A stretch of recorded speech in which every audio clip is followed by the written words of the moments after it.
vacation destination on Earth. Nothing's ever going to be like Disney. Kids dream about it.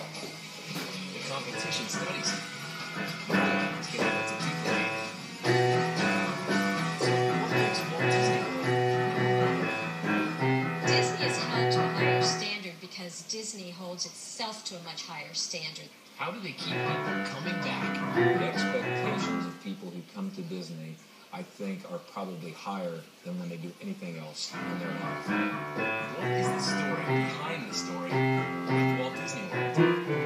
Walt Disney World is definitely the number one destination for tourism in the entire world. 4 theme parks, 2 water parks, and endless resort hotels. An estimated 40 square miles of Central Florida, twice the size of Manhattan. It's every kid's fantasy, and adults spend millions to make it come true. I think going to Walt Disney World has become a rite of passage for American children.